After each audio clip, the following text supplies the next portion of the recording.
una fruta que no madura, soy lo que quiera si no lo soy. Soy donde vengo y donde voy, soy todo el tiempo y atemporal, soy mi tormento y tranquilidad.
Muy buenas tardes, bienvenidos a nuestro tercer programa de Una por Semana. A mi derecha, Jimena Benítez, muy buenas tardes. No te dije Jimena Capristo. Muy buenas tardes. Sí, lo que me molesta es estar a la derecha, digamos. Eso es un tema. Bueno, pero nada. Pero bueno, no. Salvo por eso, después, muy buenas tardes a los oyentes y a nuestro compañero Osvaldo Gagliardo. Bueno, que a mí me toca hacer el zurdito, ¿no? Claro, vos sos el zurdito de la mesa. Que equilibra. Claro. Si yo soy lo más a la derecha que estamos, estamos bueno, muy estamos bien. Bárbaros, Estamos muy bien. Y Dani, que es el fiel de la balanza, que siempre busca el equilibrio. Bueno, buenos días a todos. Y bueno, otra vez una semana movida. Calentita, bien calentita. Una semana movida. Bueno, antes que nada vamos a saludar a nuestro operador Aníbal, que está haciendo lo posible para que salgamos todo en condiciones al aire. Vamos a dar las vías de comunicación con los oyentes, que se puedan comunicar con nosotros, porque hoy tenemos, por lo menos, planteado un gran programa. Esperemos que salga todo como lo tenemos imaginado. Bueno, los oyentes se pueden comunicar al 4372-2841 o 3061 y la línea de mensajes es 5256-9640 y la web por la cual nos pueden escuchar es www.am1010ondalatina.com.ar o por el Facebook Live de la radio o del programa. Bueno, ¿quieren comentar alguna? ¿Cómo le fue? ¿Cómo fue tu semana, Jimena? A ver, empecemos. Mi semana fue, bueno, tuvimos un montón de cosas, pero yo, más que en la semana, yo quiero hacer hincapié en el día de hoy. Es un día muy especial, porque se vuelve a presentar el proyecto de ley por... me parece que estoy haciendo lío acá con el micrófono. ¿Qué es el proyecto que había abortado?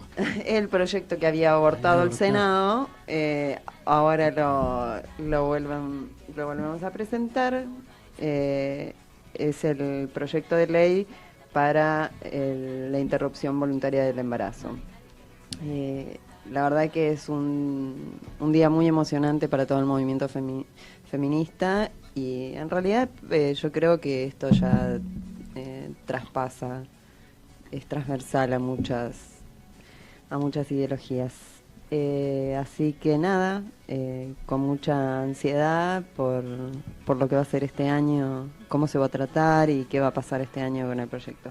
Interesante porque lo que decías, ¿no? Que abarca un montón de formas y estilos y que de repente no corta justamente por género, sino que este proyecto me parece que corta por ideologías ultraconservadoras e ideologías, digamos, no quiero decir más modernas, sino... Sí, si bien... No es que son nuevas, lo importante que tienen no es que sean nuevas, que sean modernas, es lo importante que tiene que amplían derechos, que tienen una visión más democrática, más lógica desde lo que hoy pensamos como... De hecho, el movimiento feminista, digamos, desde que empezó a hacer los encuentros, se viene hablando del aborto legal. Lo que pasa es que creo que, si no me equivoco, es en el 2005 cuando se intentó presentar el proyecto, pero nunca fue tratado hasta el año pasado, por eso el año pasado fue tan movilizante en las calles para todos. Y ¿cómo es? Bueno, y nada, este año lo volvemos a presentar, lo volvemos. Yo me siento parte, ¿no? Como creo que muchos. De todos los ciudadanos de buena fe. No, y creo que es... primero, hay que reconocer que el movimiento femenino, si bien feminista, perdón, si bien hace muchos años que viene luchando por este tipo de causas, hay que reconocer que el Ni Una Menos de 2015 fue una revolución, tanto acá como traspasó fronteras, y el año pasado, entre la presentación del proyecto y que se trata el proyecto en las cámaras, más el paro de mujeres del 8M del año pasado, que se hizo en 50 países al mismo tiempo, digamos, todas estas cosas es una revolución, creo, y es algo histórico. Entonces, no sentirse parte de eso que va a quedar yo siempre pienso en mi hija, de eso que le va a quedar a mi hija. El año pasado, uno de los comentarios en esta fecha, uno de los comentarios que más me quedó fue precisamente el de mi hija, que tenía 9 años, y ella me preguntó, me dice, pero ¿por qué tanta movilización? ¿Por qué todos con los pañuelos? Y entonces le explico que era porque estábamos yendo a apoyar para que se trate esta ley, no sé qué, y entonces ella me dijo, yo pensé que ya era una ley eso, no entiendo cómo a las mujeres no las dejan decidir si quieren o no ser madres. Con 9 años me lo dijo. Entonces, para mí, esta lucha por la conquista de derechos es como un legado para las generaciones que vienen con esa libertad incorporada para que sea legal esa libertad en la que están creciendo. Me haces pensar en el tema de la igualdad, ¿no? Cuando recién decíamos que no cortaba por sexo, sino que corta por ideología, y decíamos la ideología conservadora. La ideología conservadora, una de las claves que tiene, sobre las que se monta, es el tema de la diferencia entre las personas. O sea, que hay personas que son diferentes. Cuando uno dice que alguien es diferente a mí, lo que dice es, bueno, que hay mejores y peores, y que hay algunos que tienen más derechos y otros menos derechos, y otros que merecen más y merecen menos. Y en esta dicotomía que aparece necesariamente cuando uno dice entre las personas hay diferencias, uno nunca se ubica entre los que tienen menos derechos, o en los que tienen menos razón, o en los más feos, o en los más bobos, o en los más lo que fuera, en lo negativo. Uno siempre se pone en el lugar del más lindo, del que se lo merece, del que se lo ganó, y la hegemonía en esto la tienen obviamente los dueños, la han tenido siempre. Entonces, ellos, el conservador se define, el liberal y el conservador, se definen por el hecho de entender que hay una grieta insalvable entre ellos y los demás. Entonces, las nuevas generaciones, por suerte, vienen ya con un dispositivo que tiene que ver con la igualdad. Ya, o sea, pasa el tiempo, el general Perón lo dijo en el 73, en una conferencia muy importante, una charla que tuvo con 2 o 3 periodistas, y habló de que el mundo avanzaba al socialismo, que las juventudes avanzaban hacia el socialismo, que era inevitable, que el universo social y cultural avanzaba al socialismo. Y esto quiere decir avanzar en la no diferencia entre las personas, que no hay ninguna diferencia natural ni de ningún tipo entre las, o sea, que somos comunes, somos próximos, somos semejantes. Después hay millones de diferencias. Ahora, es mucho más importante lo que nos une que lo que nos separa. Y esto yo creo que los jóvenes, como el caso de tu hija que planteaba, lo tienen cada vez más claro. Sí, creo que esta generación también está muy como muy contenida dentro de un marco de libertad y respeto, y ojalá que todos piensen así, que todo y que esa sea la sociedad que se construya para mañana, ¿no? Lamentablemente sabemos que hay sectores que no piensan lo mismo, y hay sectores que se oponen a estas libertades que algunos tienen y otros no merecen. Y claro, porque asociado a esa ideología, digamos, conservadora, está el tema de los intereses económicos, los intereses políticos y el poder. O sea, es todo una ligazón de cosas que no se pueden diferenciar. O sea, obviamente, yo no puedo cambiar mi ideología en relación al aborto o a la posibilidad de divorciarse o estas cosas de los intereses económicos. Es un conjunto. Hoy había un mensaje, bueno, en Instagram, algo que leí que decía: si hay hambre, no hay ley de aborto. Claro, y entonces daba toda una explicación sobre que el contexto también tiene que ver, y que el hecho de que hoy en día no exista el Ministerio de Salud, que o sea, pensar, o sea, ponerse a analizar que un país que supuestamente quiere ser desarrollado no tenga un Ministerio de Salud, digamos, es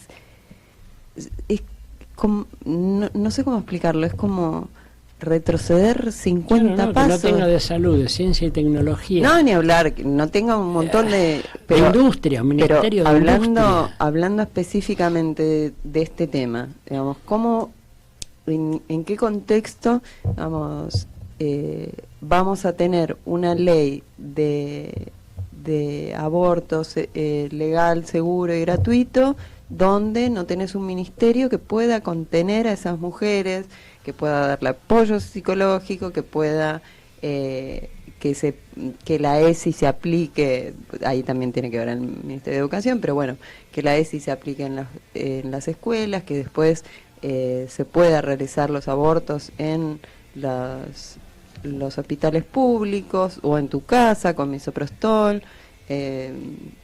El misoprostol, que hace 3 años salía alrededor de 400 pesos, hoy está alrededor de 6.000 pesos. No, Claro, pero fijémonos que interesante es esto, porque desde estas reflexiones que estamos haciendo queda claro el tema de la diferencia entre el nosotros, que lo merecemos, que lo tenemos, que lo tuvimos siempre, lo vamos a seguir teniendo, de los otros que ni lo merecen ni tienen por qué tenerlo, en el sentido de la salud, la educación, la seguridad, el acceso a la ciencia y la tecnología y el acceso a la comida. Esto lo que dice es un paquete de cosas donde si ellos se acercan a nosotros, se lima la diferencia. Y yo estoy montado sobre esa diferencia. Yo soy mejor, soy más inteligente, soy más piola. Una de las cosas que yo digo cuando hablamos de discriminación o de separación o de grieta, siempre digo que la primera discriminación es económica. Digamos, es la primera. No importa de qué color tengas la piel, de qué sexo seas. Si tenés una billetera abultada, no hay discriminación. Y eso se ve en todo el mundo, digamos. Nadie lo discrimina a Jordan, nadie lo discriminó a Jordan en la NBA, nadie, o sea, tenés ejemplos muy específicos que te muestran que no es una cuestión de raza, no es una cuestión de piel, no es una cuestión de religión, es una cuestión de poder económico. Entonces, para mí esa es la base de toda la discriminación. Y el tema de separar y que vos no tengas acceso a las cosas que yo tengo acceso, porque yo tengo poder económico y vos no, y yo no quiero que vos tengas acceso a los mismos lugares que yo, y entonces, ¿qué pasa? Te saco el sistema de salud pública, ¿por qué? Porque para que tengas que pagar, y si tenés que pagar, si vos tenés que pagar todo eso, entonces hace que después, como escuchábamos hace no tanto, 3, 4 años, cuando estos cabecitas negras que van a la Recoba a cenar, había un montón de gente que se sentía muy mal porque el empleado administrativo de clase media podía acceder a restaurantes o a ciertas actividades de ocio que estaban muy marcadas para un determinado tipo de clase. Para una élite. Fue el odio que le generó a los conservadores cuando voltearon a Perón en el 55. Ir a la Fundación Evita y ver que los niños comían en platos blancos con cuchillos y tenedores de nivel de hotel y que comían milanesa con puré, los volvía locos y lo decían, la cantidad de plata que se roban, decían, para darle a estos chicos o sea, igualarlos con los nuestros, o sea, era una cosa atroz. Bueno, y lo decían con la misma soltura que González Fraga dijo, les hicieron creer que podían comprarse lo mismo que nosotros. Sí, es ese odio de clase que lo tienen impregnado y que no los pueden disimular. Pero a mí lo que me gustaría tocar en estos últimos 5 minutos en relación al tema de la ley, de la presentación, la nueva presentación ahora en el Congreso de la nueva ley del aborto. Para ponernos en contexto, sería, digamos, una nueva presentación con unas modificaciones que se trabajaron en comisiones, y que bueno, que ahora tendría que pasar nuevamente por las 2 cámaras. Exactamente, ¿no? Porque el año pasado se trató, claro. primero se trató en comisión, donde se hizo la presentación de las 2 partes, digamos, sobre los argumentos. Luego, una vez que fue aprobado para pasar, pasó a la Cámara de Diputados, donde ahí obtuvo la media sanción, pasó a senadores y en senadores no fue aprobada. Entonces este año empieza el circuito nuevamente, tiene que volver a pasar por diputados y y si se aprueban diputados tiene que volver a pasar por senadores. Por eso este año de campaña, uno de los digamos, de los reclamos y de lo que exige el movimiento feminista es que en las listas haya, digamos, los representantes sea gente que garantice que luego en el Congreso van a levantar la mano a favor de este tipo de leyes. Uh-huh.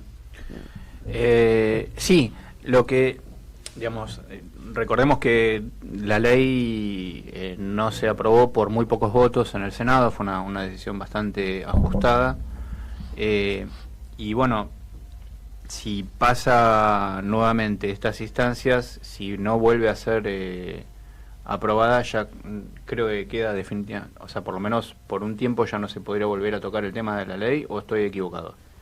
Tengo entendido que sí, que el año que viene se puede volver a presentar. ¿Se puede volver a presentar? Sí, tengo entendido que Ajá, sí. No sé, okay. Tendríamos que preguntarle quizás a Araceli. Ahora nos vamos a sacar la duda. A mí me daba la sensación, si yo no estoy equivocado, que esta presentación había que pasar un tiempo, porque esta creo que la que pasó la vez anterior fue la segunda.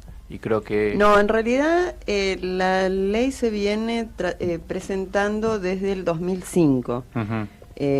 Todos los años, pero el año pasado se le dio tratamiento. Sí. Pero el proyecto, o sea, la ley... En las dos cámaras, se le dio tratamiento a las dos cámaras.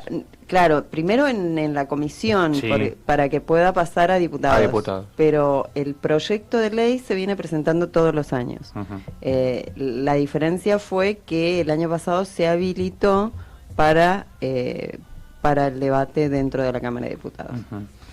Bueno, esa duda nos vamos a tratar de sacarnos, sino bueno, en los próximos programas vamos a recurrir a Araceli. Araceli la tiene clarísima. Pero bueno, esa es justamente la importancia del tratamiento de esta ley en el transcurso bueno, una vez que ingrese al Congreso de la Nación, digamos, ¿no? Para que en definitiva, si obtiene la media sanción de diputados, que en definitiva a ver si se puede terminar ¿Se sancionaría antes de octubre? O sea, senadores tendría que decidirlo antes de octubre. ¿Cómo se ve esos tiempos? Esas cosas, bueno, todas estas cosas que...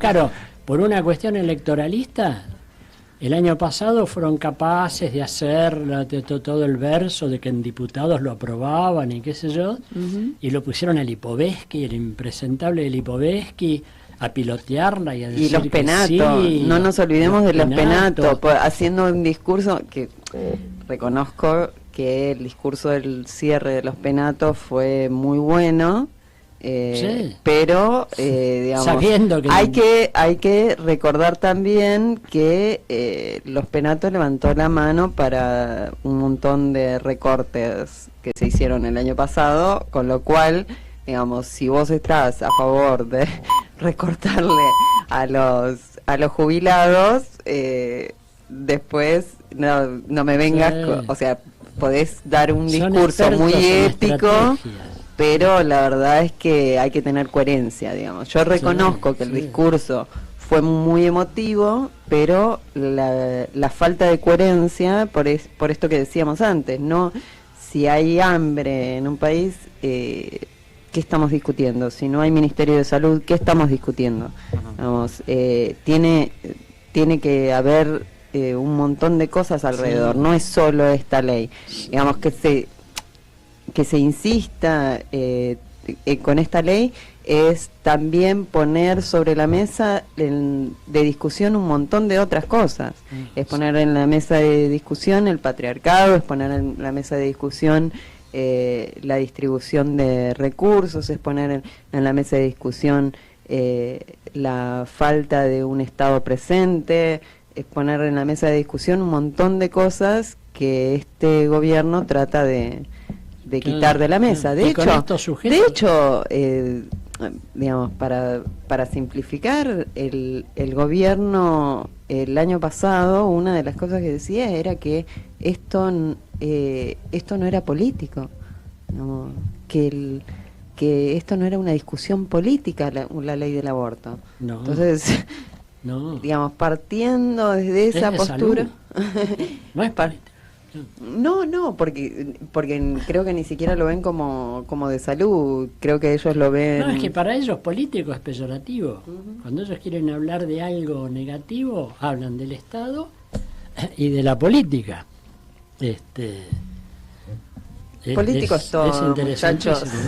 Bueno, no politicemos, como dijo Andy con eso. No politicemos, claro. Muy de izquierda, muy de izquierda. El paro fue político. O sea, qué cosa, qué increíble esto, es más, el que hecho el paro sea político. de Cristina con Aníbal, perdón.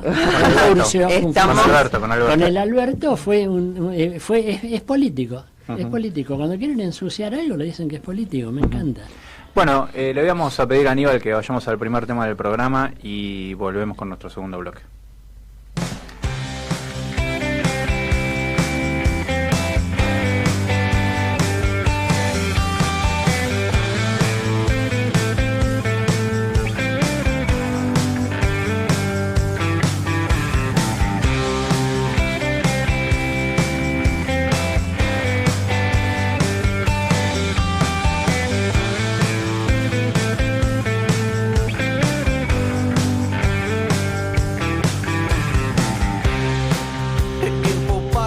Tan veloz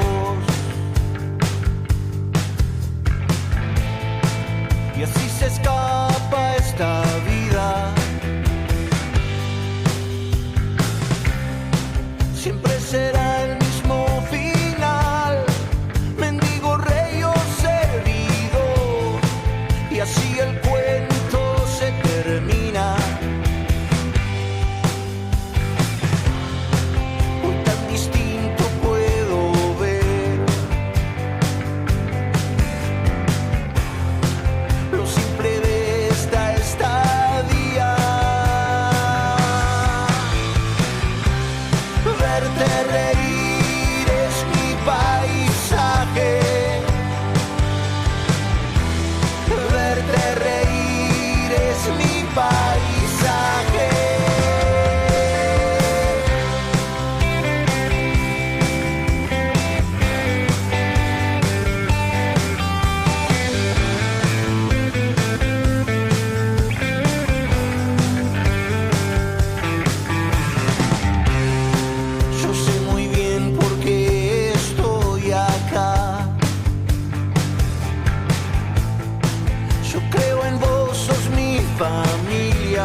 Siempre buscando libertad, queriendo ver un poco más, dejando huellas en la vida.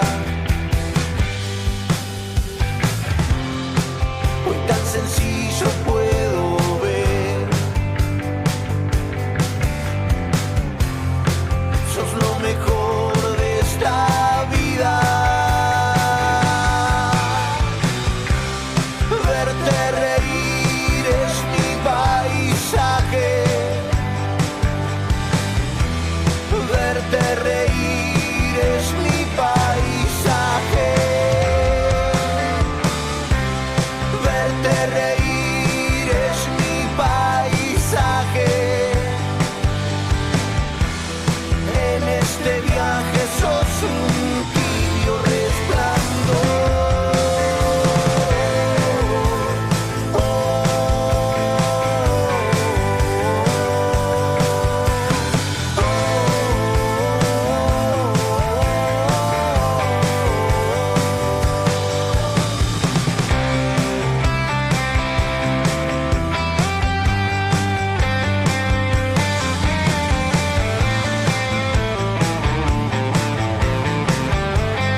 Verte reír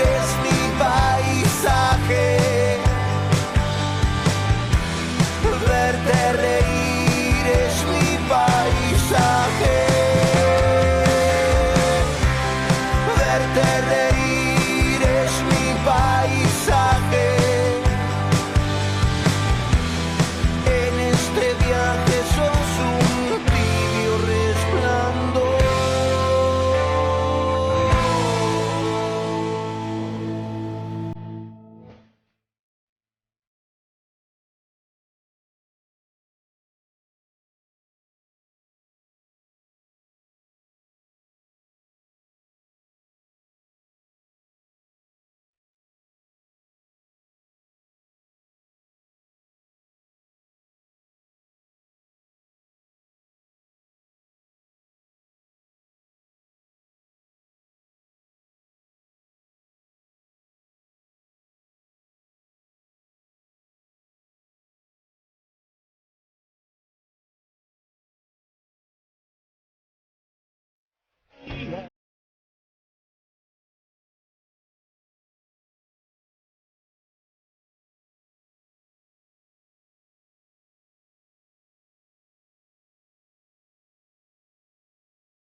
Bueno, regresamos de nuestro segundo bloque después de haber escuchado nuestro primer tema Dejando Huellas de Naranjos. Ya estamos en comunicación con nuestra primera entrevistada del programa.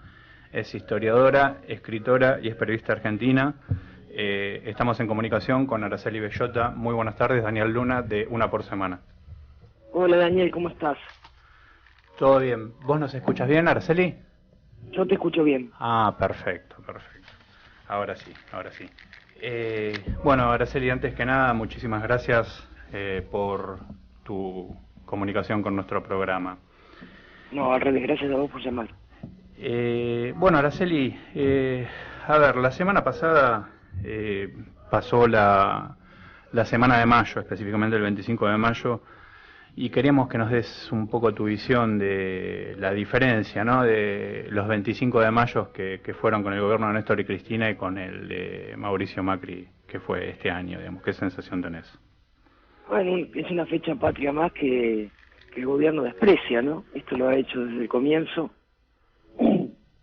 que manifestó que la historia no le interesa, y que en verdad, bueno, no es un valor que para este gobierno tiene sentido, digamos. Y entonces, bueno, cada vez que llega una fecha patria sucede lo mismo, digamos. Se ven actos formales donde se lo ve el presidente bastante desgano, y además sin acompañamiento del pueblo, ¿no? Yo me preguntaba cuando miraba las fotos de este año, ¿para qué pusieron ¿para qué gastaron plata en esa enorme pantalla si los únicos que lo veían eran los soldados y no había nadie más? Sí. ¿No? Sí, ¿no? Y bueno, es lo habitual de este gobierno, digamos. Sí, esa imagen, ¿no?, de las vallas y toda la fuerza de seguridad, digamos, que bueno, que realmente... Y la pantalla, lo cual era un absurdo. Claro. Se supone que la pantalla es para que vea mucha gente y ahí no había nadie. No había nadie. Además, el mismo gobierno se encarga de que no haya nadie, digamos, no... Hola Araceli, te hablo Osvaldo Guillermo.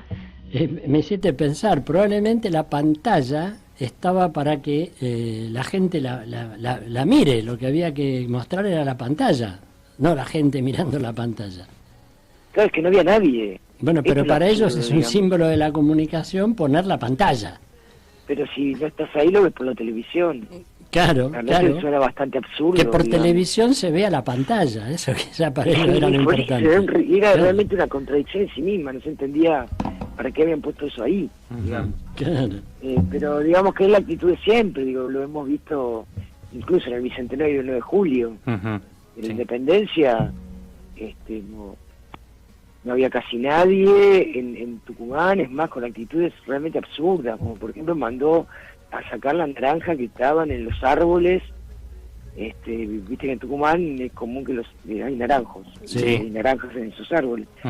Pero sacaron las naranjas de los alrededores. Para que no le tiren, está bien. Y supongo yo, pero te quiero decir, es un absurdo, por un lado, las actitudes que toman, pero por otro lado es bastante coherente con su postura. Desprecian la historia, no les interesa la historia y además no la conocen. Exacto, yo te iba a decir eso, digamos, ¿no?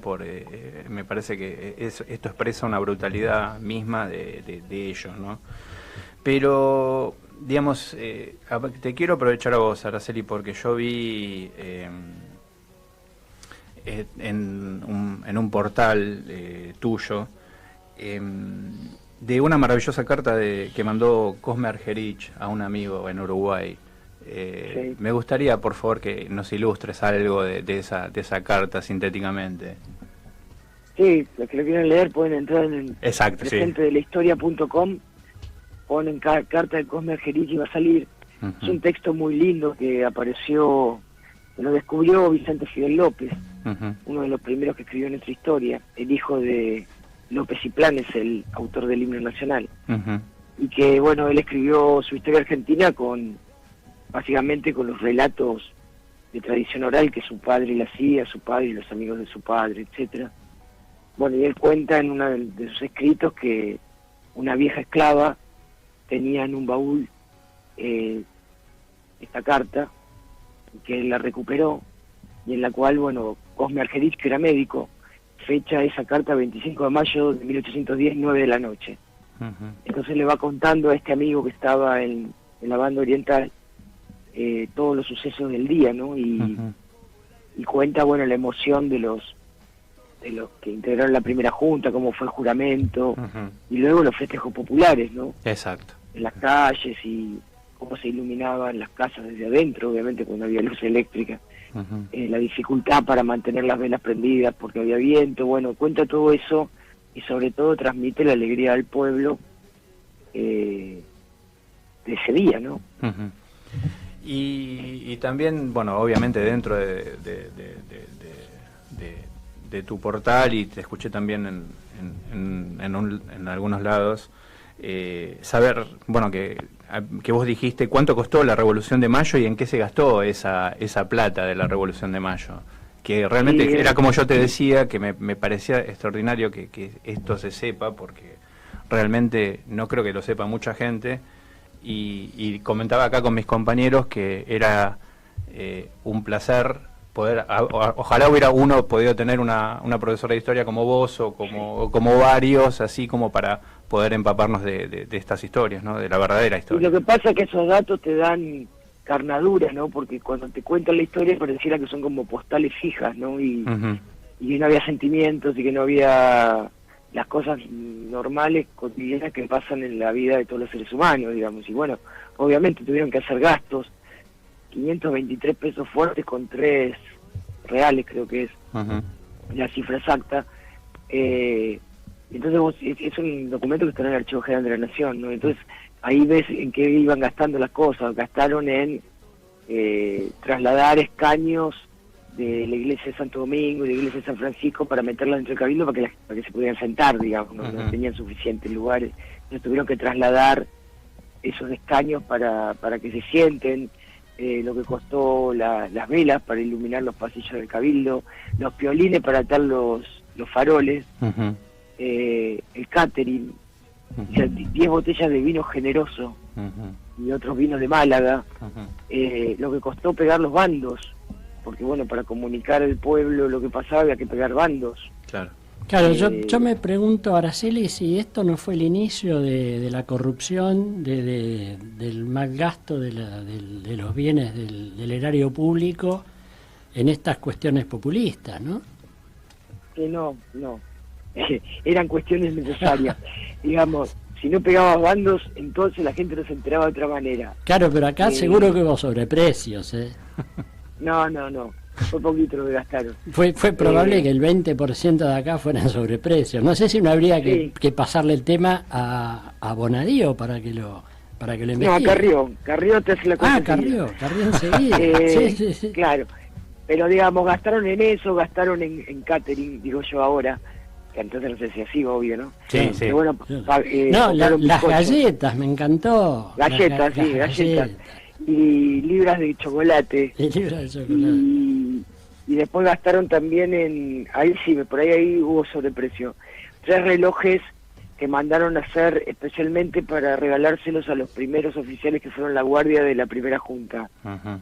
Bueno, pero eso es coima, Eso puede ser, eso ahí sí puede ser, derroche. Sí.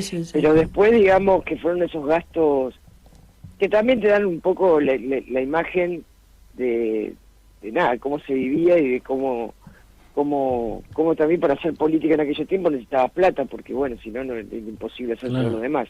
Uh-huh. Y eso, bueno, a mí me parece que estaba bueno para dar carnadura a los sucesos, ¿no? Si no te parece que todo pasó como en el aire y sin... Exacto, que son postales frías y cosas... Exacto, claro.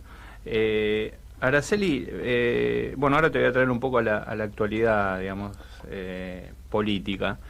La semana pasada nos encontramos con el lanzamiento o la decisión de Cristina del ofrecimiento de la candidatura a presidente de Alberto Fernández. Sí. Me gustaría saber tu visión en particular, si lo esperabas, cómo... No, nadie esperaba eso. No lo esperaba, pero sí venía viendo desde la presentación del libro, sinceramente, que Cristina venía dando un mensaje que me daba la impresión, por los comentarios que escuchaba, tanto en los medios como también hablando con algunos compañeros y compañeras, que no estaban entendiendo bien lo que estaba diciendo, ¿no? Ella hablaba de un contrato social, un nuevo contrato social, y la mayoría te decía, bueno, le habló a los empresarios, le habló al gobierno, y yo decía, a mí me parece que le está hablando a los propios, decía yo. Claro. Tengo esa sensación, le está hablando a los propios, está diciendo, hagamos una forma de política diferente, ¿no? Y cuando en verdad anunció lo de Alberto, que por supuesto me sorprendió como a todo el mundo, sí me confirmó mi percepción, ¿no? Le estaba hablando más a los propios que a los otros, y bueno, con una claridad enorme política y también con un despojo grande personal. Entendió que lo mejor era correrse y dejarlo en este caso Alberto para que encare esta etapa, ¿no? La verdad que eso es un enorme mensaje, más que a los opositores, más que al gobierno, a la propia fuerza, ¿no? Diciendo, bueno, en esto no podemos andar con vueltas, la patria está en peligro en serio, el pueblo la está pasando muy mal, y acá no hay lugar para mezquindades y doble discursos, ¿no? Y la verdad que creo que produjo el efecto, sí, que esperaba, de que colocó todo el arco político y todavía están temblando porque no saben qué hacer. Claro. Eso es lo que nos pasó y estábamos hablando hace 2 programas atrás con Carlos Tomada, ¿no? Que ella viene dando estas noticias o estos pasos que siempre deja, digamos, descolocado a nuestro propio espacio, digamos, por el paso adelante y por lo estratega que es Cristina, y que, bueno, siempre está en la palestra, digamos, ¿no? Con las decisiones que toma. Y realmente estuvimos cubriendo el 3, el acto en Ferro, que cubrieron los Irrompibles, y estuvo Máximo. Y realmente otra vez Cristina demostró que no es solo palabras sino con hechos, y que tuvo un gesto político que muchos le reclamaban de nuestro propio espacio y del espacio de los opositores, que bueno, justamente por eso los dejó ahí mal parados y ahora no saben a quién atacar, digamos, ¿no? No, pero además vos fijate la diferencia de miradas, ¿no? Se acaba de celebrar la convención de la Unión Cívica Radical. Sí.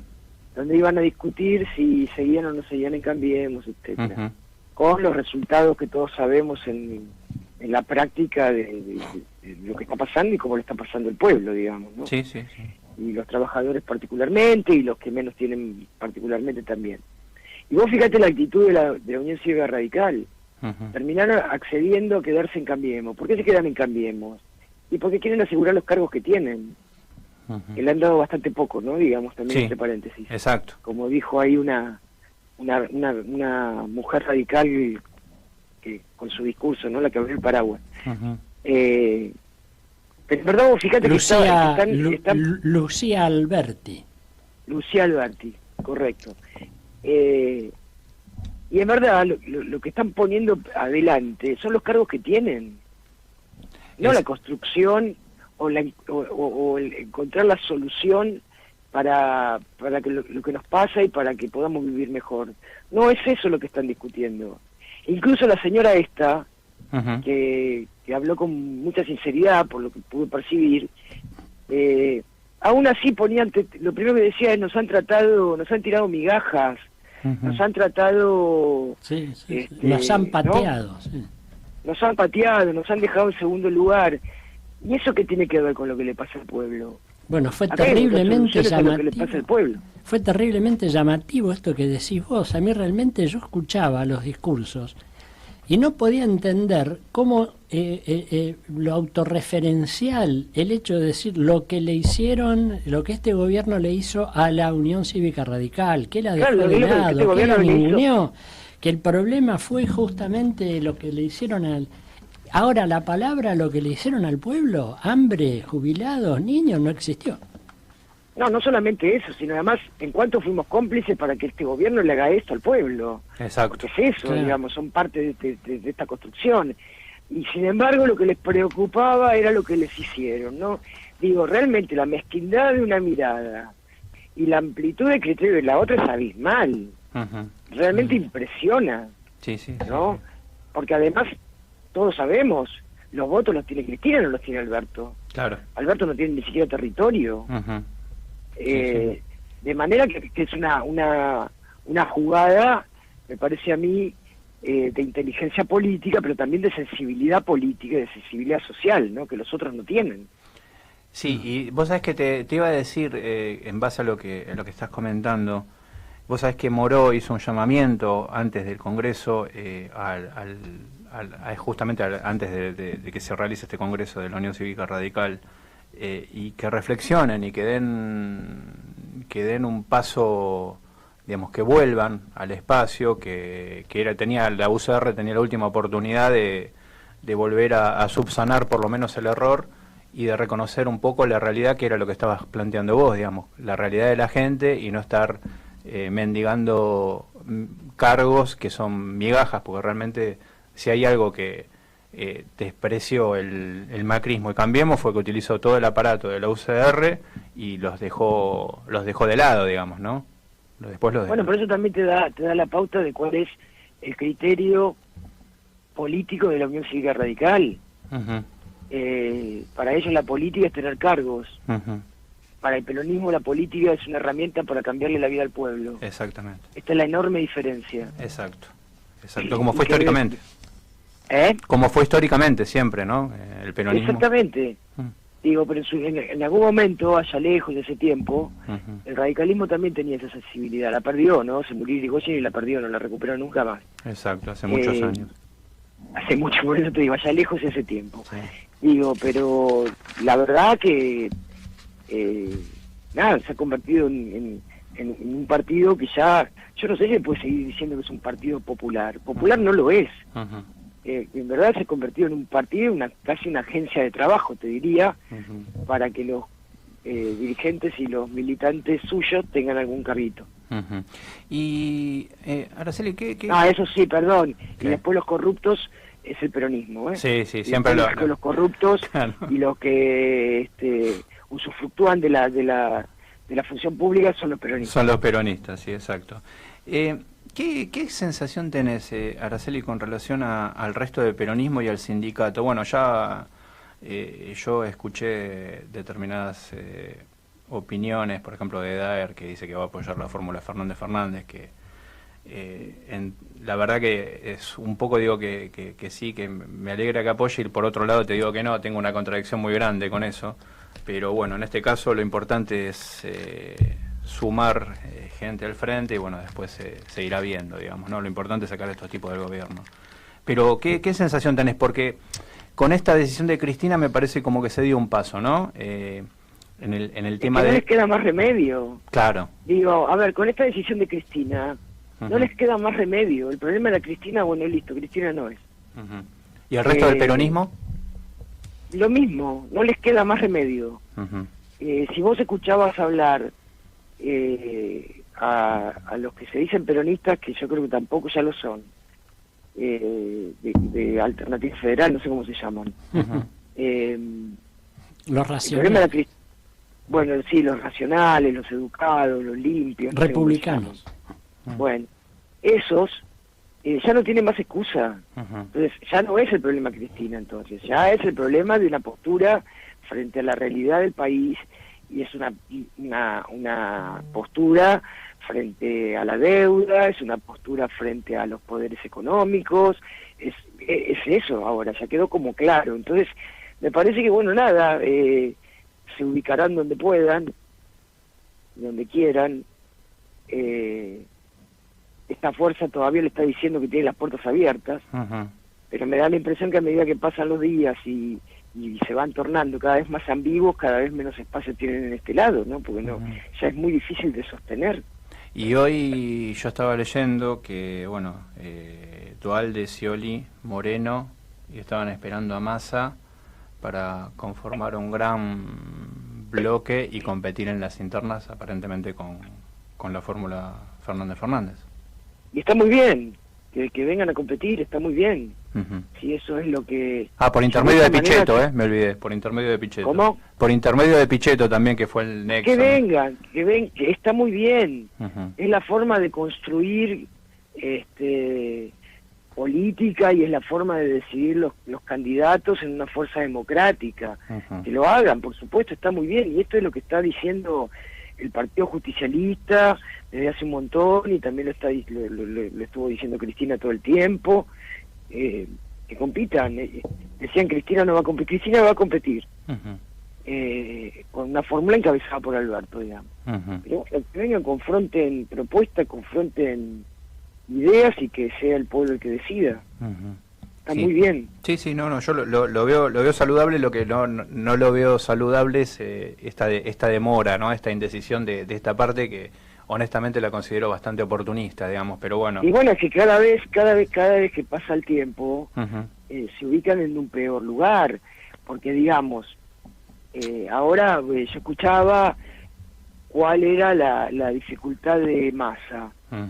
Y a medida que va pasando el tiempo, cada vez se va degradando más. Primero decían, bueno, puede ser candidato a vicepresidente, no, puede ser candidato a gobernador, y yo creo que si no se apura no va a ser ni candidato a concejal. Exacto, y va a ser un muerto político.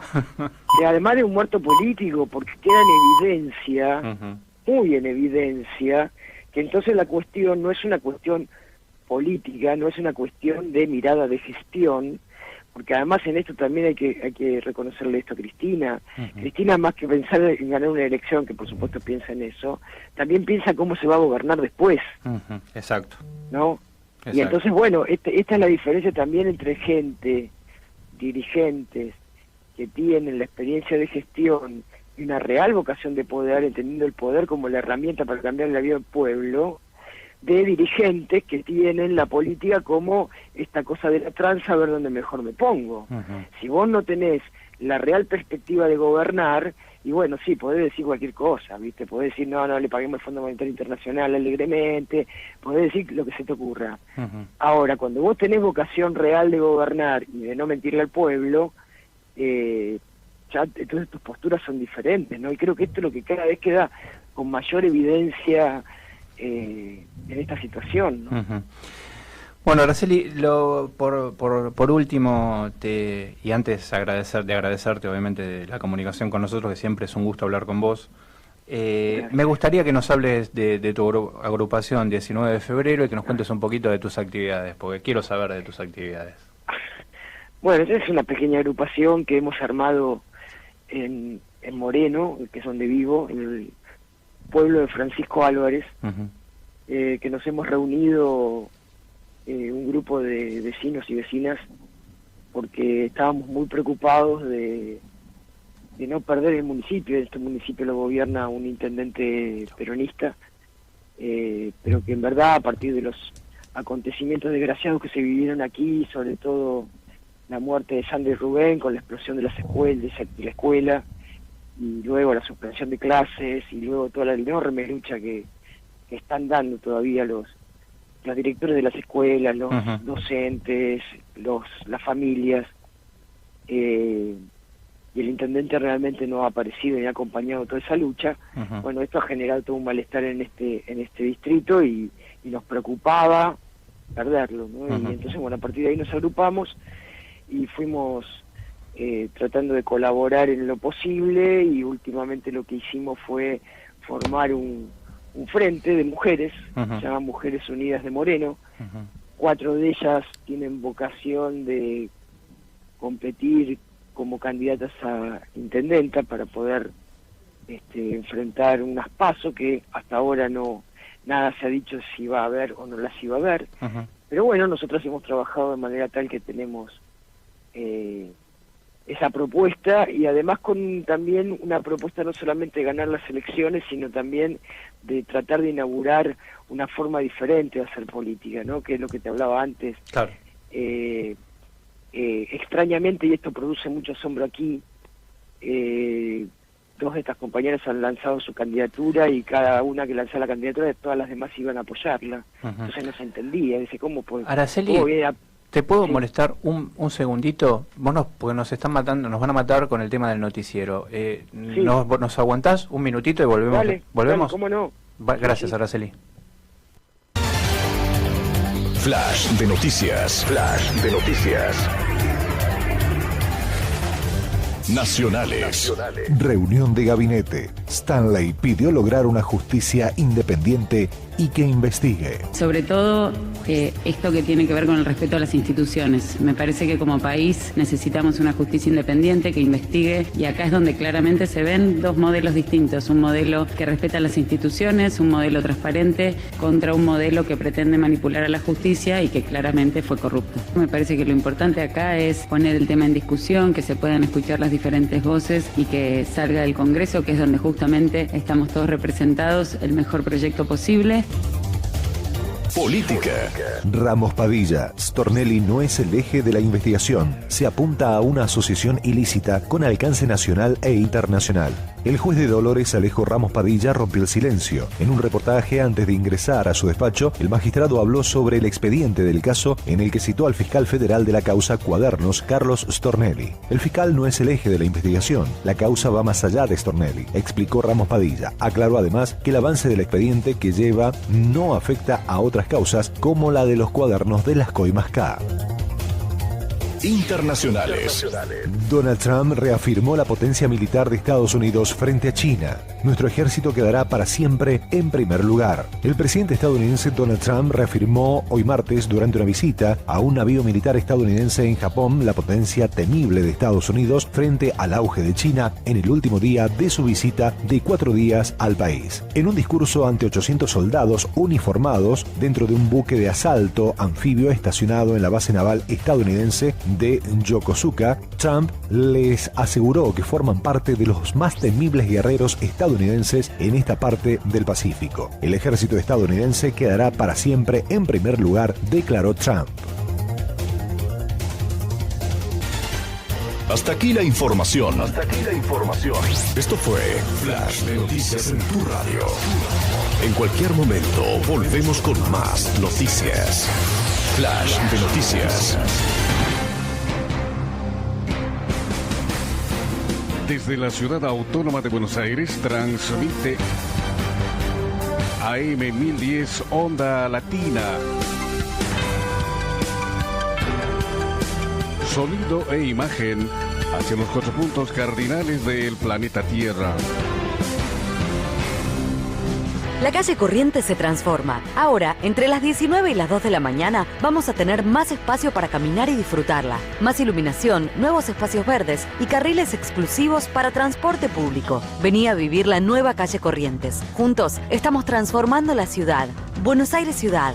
Vamos, Buenos Aires. Si pensás en medicina privada, pensá en MGN Salud. MGN Salud es más servicios y más beneficios, mejores médicos y amplia cartilla. Llama a MGN Salud al 4629-3351 y aprovecha tus aportes. MGN Salud llegó para cuidarte. MGN Salud 4629-3351. Con MGN Salud todo es más fácil. Superintendencia de Servicios de Salud, www.sssalud.gov.ar, 0800-222-72583. RENEM número 117924.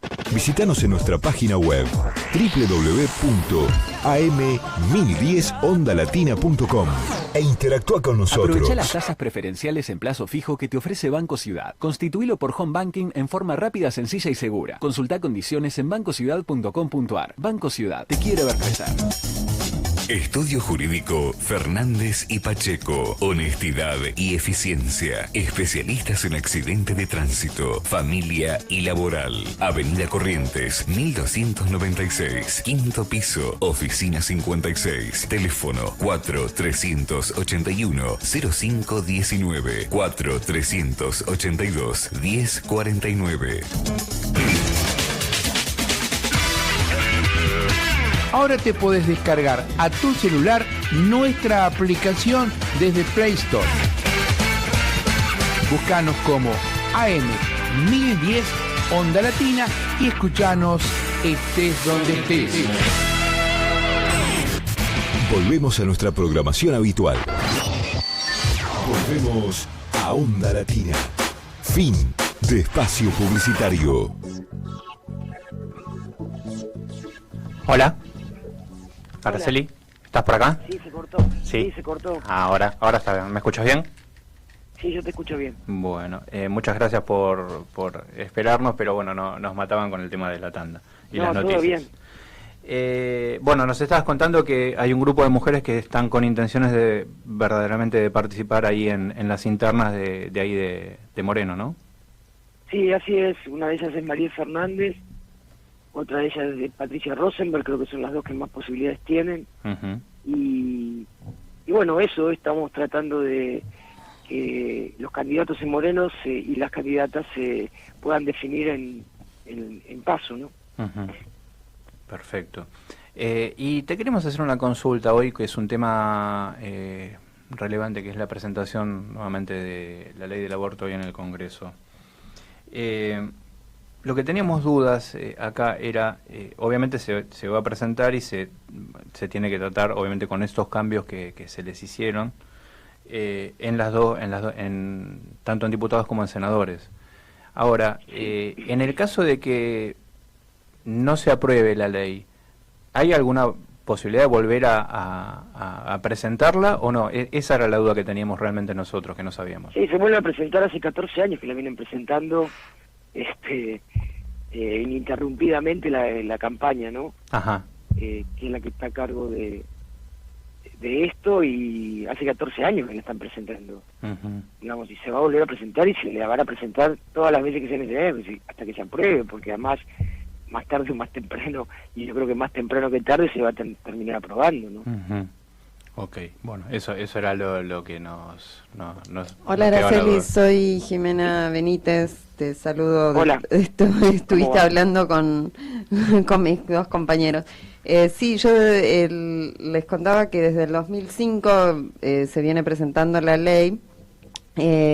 Lo que por ahí quizás vos me gustaría que hagas un resumen de historia, porque sé que lo tenés mucho más claro que nosotros, de cómo llegó esto a presentarse en el 2005, No tengo idea de la historia porque no es algo que yo haya estudiado. Sí sé que es un reclamo que se viene presentando desde entonces y que bueno, que no es más que lo que siempre nos ha pasado a las mujeres. Digo, con la ley del voto pasó lo mismo. Se presentaron proyectos desde la década del 20. Ajá. Y se terminó aprobando en el 47. Digo, ni que hablar de los derechos civiles, lo mismo. Se aprobó en 1926, pero se venían presentando proyectos desde mucho antes. Digo, esto es parte de la historia de las mujeres. Ninguno de los derechos que hemos obtenido los hemos obtenido de una y gratis. Hemos tenido que pelear generaciones enteras para lograr cada uno de los derechos que tenemos. Y con el tema del aborto es lo mismo. Y por ahí había algunas voces que ahora decían, no, bueno, pero ¿para qué lo presentan ahora, en plena campaña electoral? Si no, bueno, ¿sabés qué? Lo van a presentar, lo vamos a presentar todas las veces que sean necesarias, con campaña electoral, sin campaña electoral, porque además se trata de un derecho que nos merecemos y que tiene que ver además con la salud pública, ¿no? Tiene que ver con que vivamos o nos muramos, digamos. Es eso. Y nada, me parece que y ojalá que esta vez funcione, y si no funciona esta vez, volveremos a presentar cuando corresponda para que funcione, digamos. Hay sí una esperanza, porque elecciones de por medio, hay una renovación del Senado. Claro. Y la verdad que tenemos confianza en que el Senado se renueve y que todas las voces conservadoras que fueron las que impidieron que se sancionara, ya no estén, ¿no? Claro. Bueno, Araceli, la verdad que te queremos agradecer la entrevista que nos diste. Como te dije antes, siempre es un placer hablar con vos y nos comunicaremos más adelante para ver los hechos sucesivos políticos que nos depara. Dale, cómo no, con mucho gusto. Bueno, te mando un beso grande. Gracias, un abrazo. Chao. Gracias, Araceli, un abrazo. Bueno, vamos a pedirle a Aníbal el segundo tema del programa y volvemos, charlamos un poco entre nosotros después de la entrevista.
Bailarás, bailar otra vez, que los astros te van a ver.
regresamos de nuestro tercer bloque habiendo escuchado Astros de Ciro y los Persas, siendo las 17 y 17 minutos.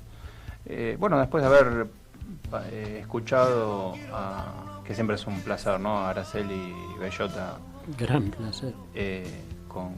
Con la claridad y, bueno, obviamente, yo creo que para mí es una de las mejores historiadoras que al menos por lo menos yo conozco y que me parece que es un baluarte, digamos, ¿no?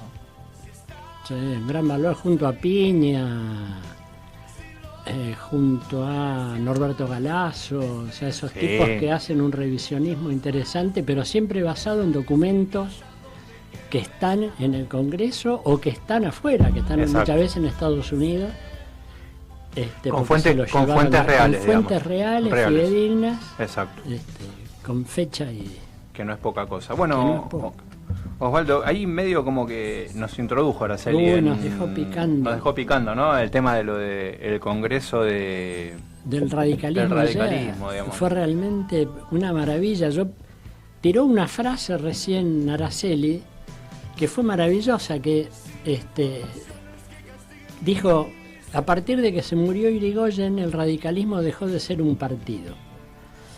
Y esto es realmente, para una visión sociopolítica, socioideológica del radicalismo, realmente uno, cuando analiza qué pasó en el radicalismo entre el 30 y el 43, y que en el 43...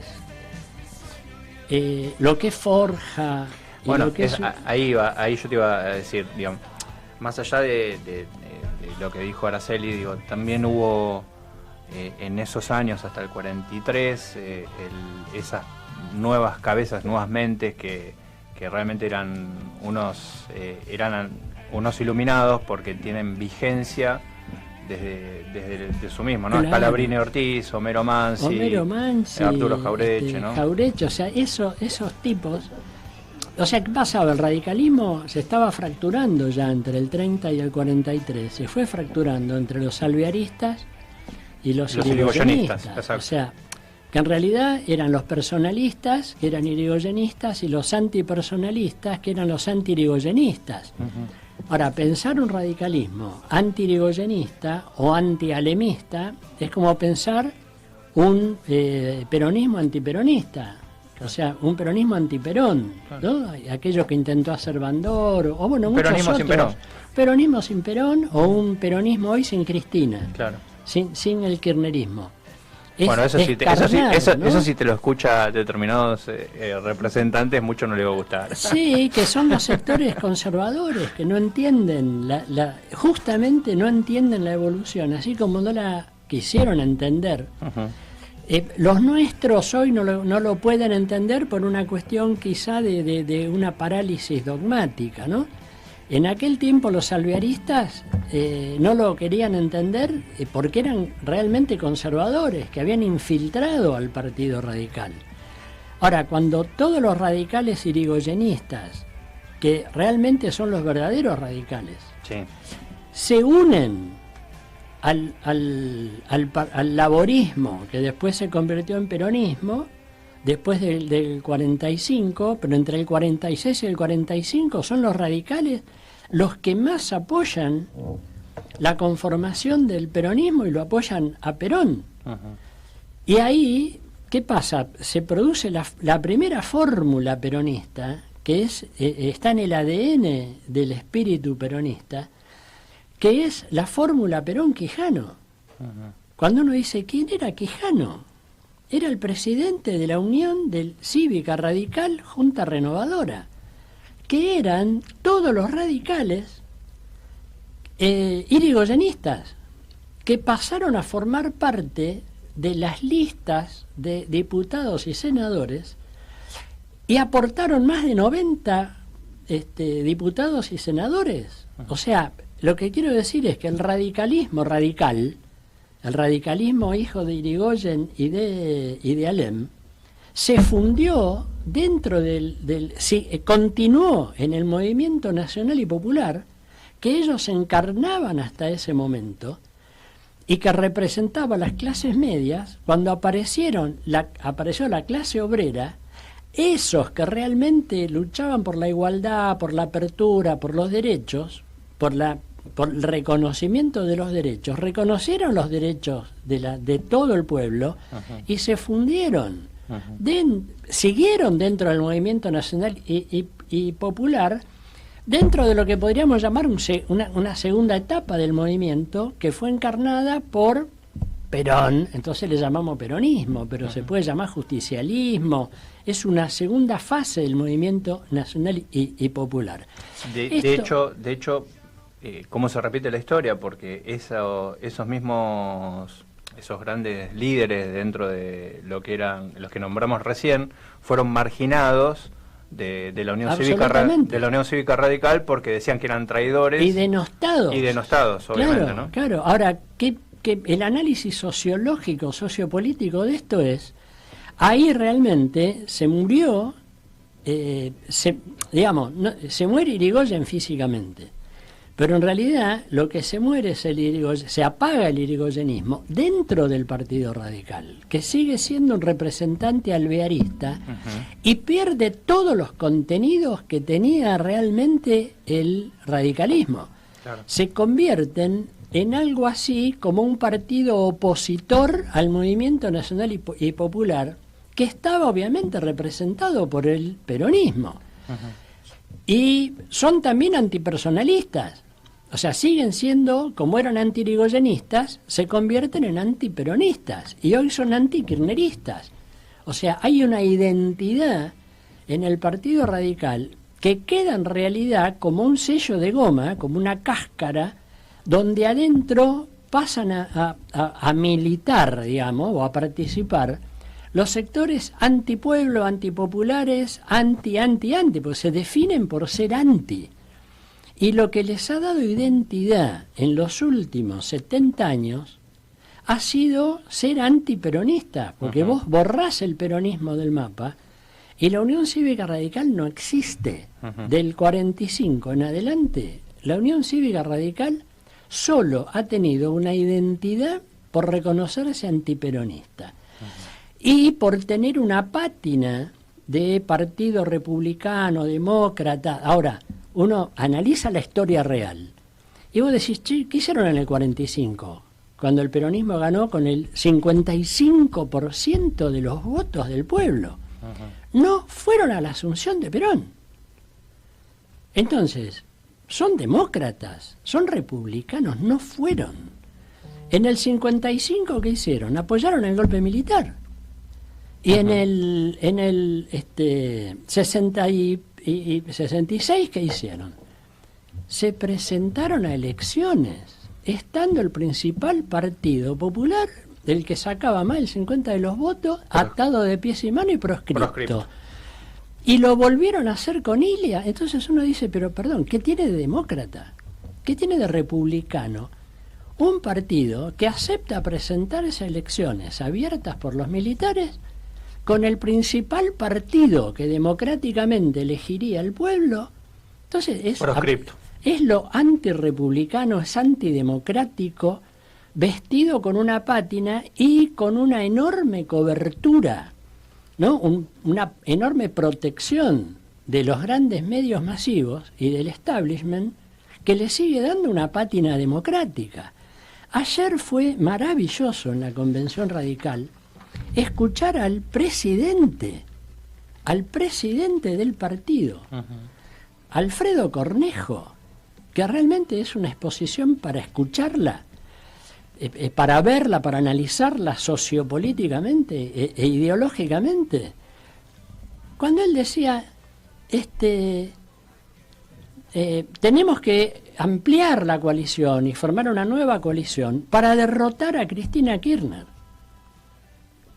Y cuando decía Alfonsín, para referirse a Alfonsín soñaba, y esto es literal, soñaba con un peronismo que fuera democrático y republicano. Y Alfonsín soñaba con un peronismo que, cuando fuera oposición, no pusiera palos en la rueda y que cuando fuera gobierno no fuera populista. Alfonsín soñaba con un peronismo, con domesticar, con manejar a un peronismo y hacerlo democrático y republicano. Esto soñaba Alfonsín. Según lo que decía el presidente de la Unión Cívica Radical, aplaudido por los 260 muchachos que estaban defendiendo sus propios cargos, ¿no? Y que son los supuestos delegados de las bases.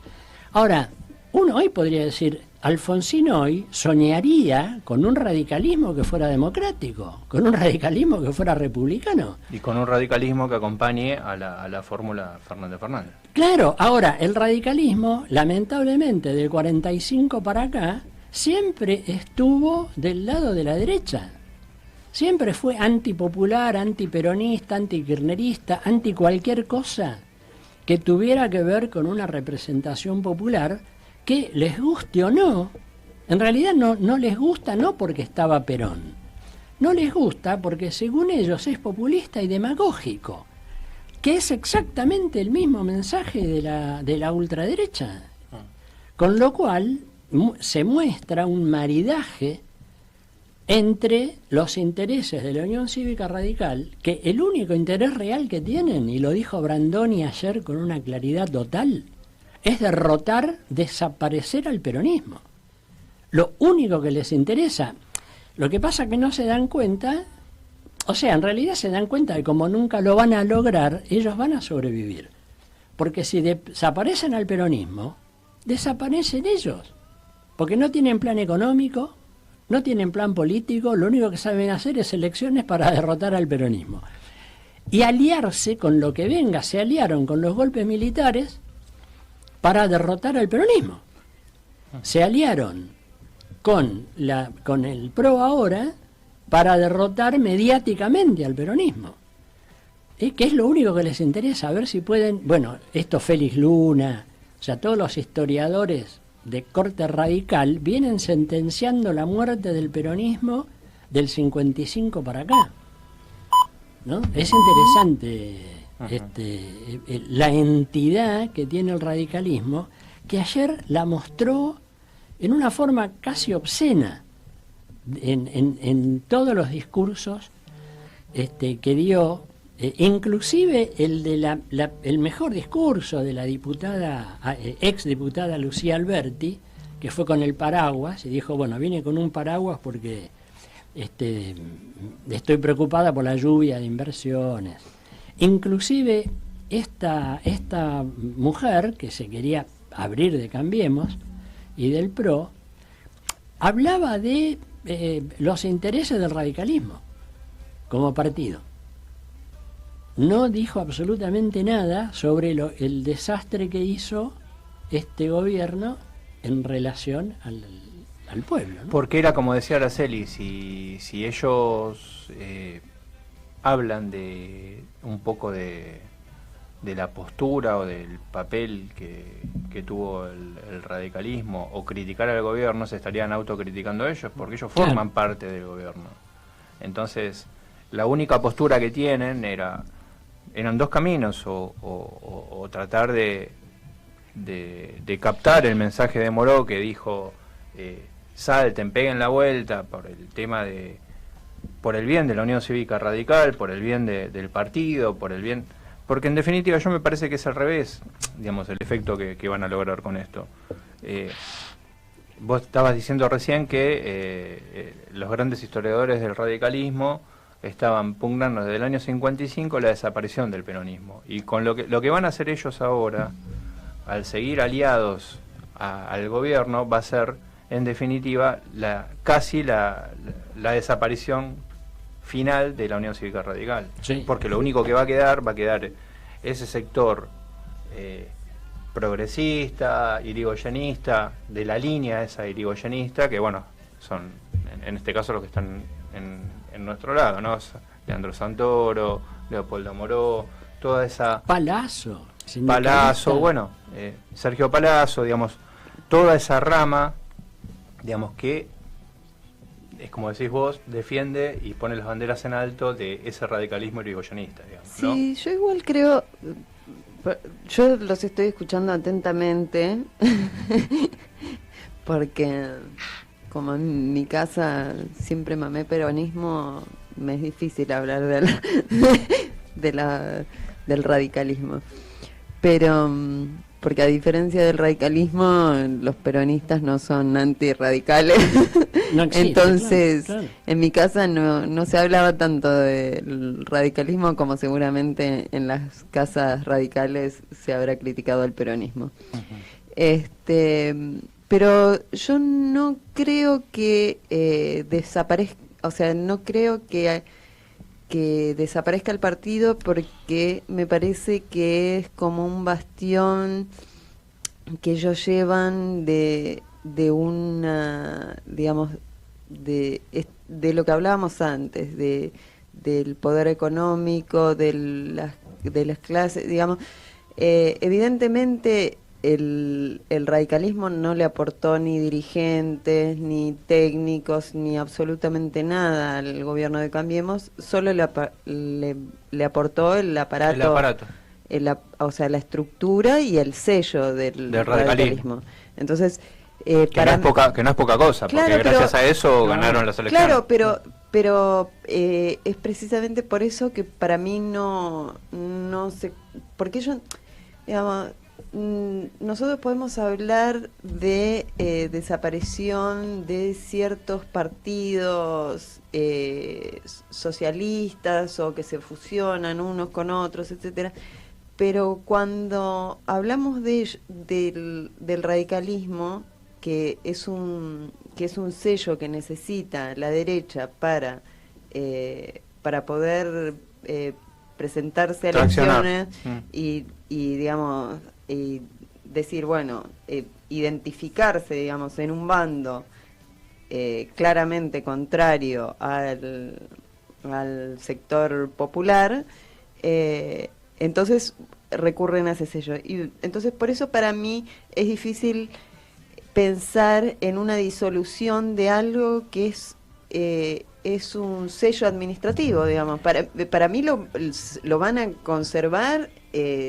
No, lo que uno dice cuando dice va a desaparecer el radicalismo es la fuerza y digamos ese. Pero yo creo que la fuerza del radicalismo, si vos le quitás ese sello, digamos, está disuelta. Son ¿cuántos dirigentes?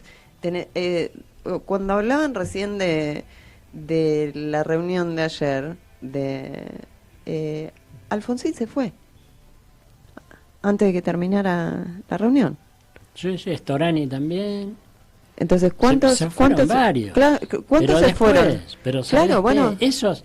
El problema es que son tan profundamente antiperonistas, tan profundos, que después se vuelven a juntar. Claro, pero ¿cuántos, digamos, si vos agarraras, si no construyeran un candidato en estas alianzas, donde construyen un candidato, que te construyen a un Macri, un Vidal, un De la Rúa, un Lustó, el que sea. Un Pratay. Exacto. Si no te construyen ese candidato en digamos, en el territorio, ¿qué capacidad de voto tienen realmente estos candidatos? Porque no se presentan ellos a elecciones. Digamos, no se presentan siempre, digamos, ninguno de las cabezas del radicalismo. Bueno, pero no, porque justamente por eso, porque viene producto de una serie de años erosionada claro, pero porque no sus dirigentes en relación a las propuestas, digamos, vos de ninguna manera vos te ibas a imaginar el radicalismo hace 20 años atrás aliándose con un partido de esa naturaleza. ¿Pero por qué? Por lo que vos estás diciendo. Porque el mismo radicalismo era una fuerza que había más allá de las diferencias y las diferentes orientaciones que puede haber dentro del radicalismo, de las agrupaciones que puede haber dentro del radicalismo, pero había un punto en común, o sea, las unía, como dice bien Osvaldo, en contra del peronismo, ¿sí? Ahora, pero ¿cuándo podés, o sea, hoy por hoy no. Hoy por hoy están, por eso uno dice la palabra muertos o que tiende a desaparecer justamente por la pérdida de popularidad con la gente. Claro, en ese sentido sí lo entiendo, o sea, no lo entiendo en el sentido, o sea, no lo comparto en el sentido estricto, digamos, de que va a desaparecer, porque creo que la derecha necesita ese sello de continuidad histórica. Yo estoy muy de acuerdo con vos, Jimena, por dos temas. Uno, por este que decís vos, que es clave, que el poder real necesita, digamos, justificar su ideología basándola en la ideología de las clases medias, que nosotros llamamos gorilas, que son antipopulares. Claro, pero por otro lado, ¿qué es la alternativa? Nosotros lo que vemos como militantes es que ellos pueden llegar a perder el apoyo de muchos militantes que eran los que estaban ayer gritando Mauricio Macri, la PQTP. Ahora, el problema es que sigue representando esta cáscara vacía del radicalismo, sigue representando a un 30-35% de la población que es profundamente antiperonista. Bueno, pero que no votan al PRO, en realidad votan a Cambiemos. Claro, yo digamos, como me considero una persona peronista y por peronista justicialista y democrática, creo que está bien que exista un 30%, aunque sea que no esté de acuerdo con nosotros. Me parece que si nos habláramos todos, si estuviéramos todos de acuerdo, sería muy pobre la discusión. Pero sí, evidentemente no estoy de acuerdo con ese sector, con esa parte de la población. Pero no va a desaparecer porque no va a desaparecer el poder económico. Digamos, estamos hablando no estamos hablando de unos dirigentes ungidos por una parte del pueblo, sino que estamos hablando de un 30% de la población que apoya a el poder real, digamos, y que necesita de ese poder real. Claro, y que por eso el principal bastión que tenían, y que lo mencionaron mucho ayer en todos los discursos, es que el radicalismo defiende los intereses de las minorías a las que el peronismo supuestamente atropella cuando no pueden ver la realidad, como Brandoni no puede ver la realidad, y no ven que justamente en los últimos 12 años de kirchnerismo se reconocieron los derechos de todas las minorías y que vamos por más con todo. Ahora ellos se refieren a la minoría antiperonista y antipopular. Están defendiendo los intereses de las élites. Sí, para mí está claro. Lo que pasa es que, digamos, ninguno va a salir. Bueno, sí, Cambiemos, es probable que salga en algún momento a decir que defiende los intereses de los ricos. En algún furcio se les va a escapar. Claro. De hecho, no sé si ya se les escapó en alguna acto. Pero los radicales están chochos por representar los intereses de las clases medias altas. Sí, igual que ellos les llaman clase media, ¿no? Claro, obviamente. A la clase un cuarto no le representa. No. El problema, ahí está el problema. Ellos representaban a la clase media y era lo que hablábamos la otra vez, ¿no es cierto? De que la clase media se llenó de populistas. Por eso yo digo que entonces, cuando la clase media se llena de populistas, el problema es que ellos no controlan la clase media, porque la clase media es más amplia de lo que ellos pueden controlar. Claro. Bueno, vamos a pedirle a Aníbal que nos ponga el tercer tema del programa y vemos si podemos hablar con nuestro segundo entrevistado del programa.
Siendo las 17:45, ya estamos en comunicación con nuestro segundo entrevistado, es secretario general de ATE Capital. Estamos en comunicación con Daniel Catalano. Daniel Catalano, muy buenas tardes. Daniel Luna de Una por Semana. ¿Cómo estás? ¿Nos escuchás bien vos? A ver. ¿Ahí nos escuchás? A ver, dame. Estamos teniendo un problemita técnico. Un problemita técnico que, si bien vos nos estás escuchando, los oyentes no nos están escuchando. Te habla Jimena Benítez, Daniel. Vamos a tratar de solucionarlo. ¿Ahora? Yo te escucho perfecto. Ahí está, bueno. Ahí está. Bueno, antes que nada, muchas gracias por la comunicación con nosotros, Daniel. Bueno, me gustaría saber tu opinión acerca de la decisión de Cristina Fernández de ofrecerle la candidatura presidencial a Alberto Fernández y de la nueva fórmula. Mira, primero me generó cierta incomodidad y después fui con el correr de las horas interpretando un poco la decisión política que adoptó la compañera, y ahora estamos todos en el mismo barco, ¿no? A todo nada, a sacar de Macri, que me parece que es importante que eso suceda. Así que pasé de una situación que no era lo esperado a una situación de aceptación, a una situación de estoy convencido, o para adelante, ¿no? Fue como ese circuito. Yo creo que nos pasó a varios eso, ¿no? Que como primera impacto, esa sensación de que no nos agradó mucho, pero bueno, después analizando y masticando la decisión, obviamente nos parece una muy buena jugada, digamos, política, estrategia, porque deja a la oposición sin crítica. Vos fíjate que los dejó, digamos, ahora no tienen mucho, ahora, bueno, recién ahora están empezando a buscarle están tirando todos los cañones contra Alberto Fernández, porque hasta el momento no tenían nada, digamos, como para criticarlo. Sí, por eso me parece que en eso fue muy inteligente la jugada. Yo no estoy seguro si esa jugada trae o no más votos.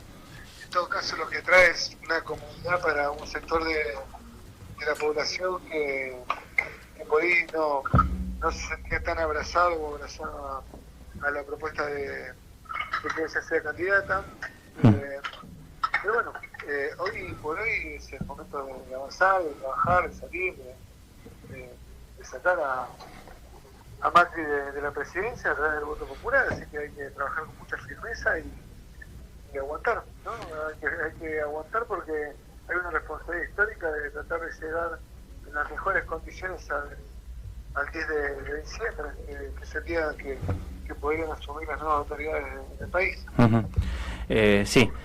Bueno, me gustaría que nos des tu opinión acerca de el paro general convocado para el día de mañana, digamos. ¿Cuál es tu opinión? Mira, el paro llega a destiempo, llega sin una visión de continuidad que hacemos el día después, pero evidentemente es lo mejor que nos podría estar pasando, ¿no? La peor secuencia sería que nosotros no tengamos la posibilidad de estar manifestándonos con los despidos que hay, con los cierres de las fábricas que está habiendo, con las suspensiones. O sea que, si bien llega el tiempo, el pueblo estaba necesitando un ámbito donde poder protestar, un ámbito donde poder manifestarse. Mañana va a ser un parazo en todo el país, y eso se construyó en base a la resistencia de los sindicatos más combativos, porque bueno, hubo una etapa previa donde quizás los sindicatos no estábamos acompañados por la estructura más grande de la CGT. Bueno, hoy está todo arriba de la mesa, así que mañana va a ser un día histórico para el pueblo argentino. Sí, ahí justamente te iba a preguntar, ¿no? Porque justamente, digamos, ustedes fueron, digamos, como muchos de los sindicatos, fueron los que protestaron, los que estuvieron aguantando estas casi 4 años de las medidas económicas bestiales del macrismo, cada uno en su gremio. Pero ahora vemos a declaraciones de Daer que dice que bueno, que está a favor del paro y apoyando la fórmula Fernández, digamos, ¿no? Que bastante tiempo se tomó el hombre para tomar hacer esa conclusión, digamos, ¿no? Sí, pero a ver, estas cosas se van a llegar igual, ¿no? Porque o la declaran antes o la declaran después. Hay una situación que es real, que el sindicalismo no ordena que votar. Ya pasó, hubo dirigentes sindicales que llamaron a votar en contra de él, no pasó nada, o a favor de él, no pasó nada. Creo que el sindicalismo no es un ordenador en materia de orientar el voto de los trabajadores y las trabajadoras. Sí, me parece que es un indicador en base a lo gestual de lo que va a ser la etapa que viene. Y en la etapa en la que estamos ingresando como país, es necesario de un sindicalismo responsable, que pueda hablar abiertamente con el gobierno nacional para poder plantear cuáles son las estrategias que necesita el movimiento obrero para dejar de ser pobre y para que haya trabajo genuino. Entonces, si en eso dirigentes como Daer se ponen a trabajar con esa impronta y a pensar de qué manera se va a recuperar el comercio, la industria, que lo hagan, porque el peor escenario lo estamos viendo ahora, ¿no? Con la complejidad que tienen hacia Mauricio Macri. Entonces, en esto es mejor a veces tener esta dirigencia sindical jugando un rol en donde no te lastimen, que un poco es lo que hoy estamos transitando, ¿no? Un abandono por parte de cierta dirigencia sindical, y bueno, si eso se revierte y están dispuestos a ser protagonistas en esta etapa que entra, empiecen a hacer la unidad hasta que duela, bueno, que duela y que nosotros no perdamos derecho. Hola Daniel, te habla Osvaldo Gagliardo. Sí. Daniel, me hiciste pensar con tus reflexiones. El hecho de que Daer, que la CGT se acerque hoy a la fórmula o se acerque hoy a este armado del Movimiento Nacional y Popular, sumado a que se ha sumado Patricia Donda, se ha sumado Pino Solana, se han sumado un montón de referentes políticos que fueron terriblemente críticos al kirchnerismo. Parecen ser actos simbólicos en términos de las elecciones y de la imagen de el peronismo o el panperonismo kirchnerista, ¿no? O sea, le están transmitiéndole a la población que realmente vamos por algo nuevo. Sí, igual, a ver, vamos por algo nuevo con lo viejo, ¿no? Porque todos estos que hablan hoy son parte del fracaso de la política, son parte de haber ayudado a que no salga la ley del aborto, que entregaran el país en el pago de los fondos buitre, la previsión social. A ver, es lo nuevo dentro de lo viejo. Y entonces uno también tiene que saber cuáles son las limitaciones que tiene la política. No sorprendería que se haga un acuerdo, que se llegue y después se rompa.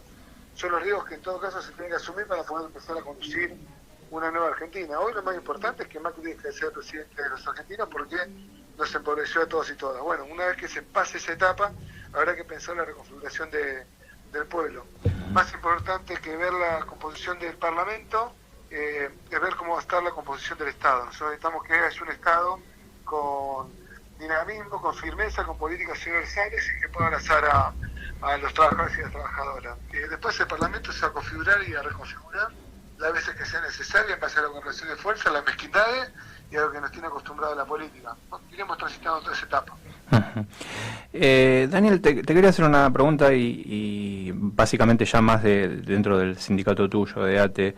La semana pasada se presentaron las listas y nos gustaría un poco que nos cuentes digamos, cómo fue ese desarrollo de presentación de listas y cuándo son las elecciones en ATE también, ¿no? Sí, antes de que contestes, quería felicitarlos por haber puesto a Agustina Paniza como fórmula, porque la verdad que es una mujer joven, muy joven, que viene trabajando mucho y reconocer ese trabajo que viene haciendo ella, la verdad que y que se dé dentro de un sindicato es gratificante. Gratificante, exactamente. No encontraba la palabra. Ahora sí te dejo contestar.